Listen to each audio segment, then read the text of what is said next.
Hello, maters and daters. I hope you are wonderful and well. The other day, I was talking to a guy who I'd probably met 3 times in my entire life. And he said, Rabbi, I hear that you do couples counseling. I knew where that was going. He says, let me ask you a question. I knew where that was going. It was getting closer and closer to him asking for advice. He says to me, what does someone do if they married somebody and for some reason that person changed a lot and it grew that person apart from the person that they'd married? How do you deal with the differences between them? Now, he was looking for an answer, for a quick, short answer, and I don't do that in counseling. I like to mirror. I like to give other people the opportunity to find the answers for themselves, because my answers are my answers. Your answers are your answers. But maybe I can help you find a vision into what your answer can be. So I said to him, have you heard of a concept called active listening? He says, no. I said, well, let me teach you what active listening is. Active listening is a simple but fundamental skill in success of marriage and any relationship that you want to succeed.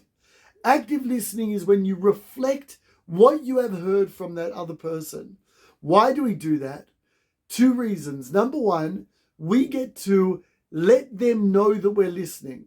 So, sweetheart, what I heard from you is that you're having a frustrating day. Oh, now I feel heard. But the second reason that I love about active listening is because we can learn from our mistakes. What do I mean by that? Okay, sweetie, I'm sorry. Sounds like you had a frustrating day. No, I didn't have a frustrating day. What I'm trying to tell you is that I'm angry about XYZ. Oh, okay. Sorry, I misunderstood. I thought you had a frustrating day. Do you want to tell me what you're angry about? Do you hear what I'm saying? Active listening means that I reflect what I hear the other person saying. And that gives me 2 great opportunities.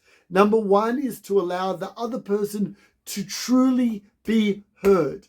That you need to actually properly listen to that person to hear what they have to say, because you're going to be reflecting it back to them. And number 2, it gives them the opportunity to either say, yes, that's exactly what I'm feeling, thank you for listening, or to correct you to some extent and say, no, that's not what I was saying. Or let me give you another example. Sweetheart, I'm so sorry that you're angry at me. I wasn't angry at you. I'm just frustrated because of work. Or I'm just frustrated at the children. I'm sorry if that came across as angry. Do you hear where we get to learn from the mistakes of misunderstanding how we are perceiving what someone is saying? This is an important skill in communication. Active listening. When someone says something to you, say to them, can I just reflect that back to you so that I know that I've got right what you're saying? And then you reflect it back how you heard it.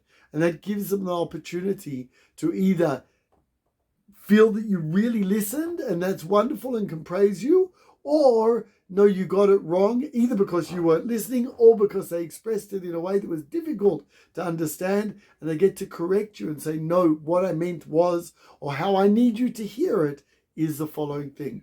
So take that skill, practice it. I can tell you that at Sparks of Eden, at the couples experience that we're doing in September, we are going to be doing a lot of active listening. Anyway, God bless, keep growing and keep safe.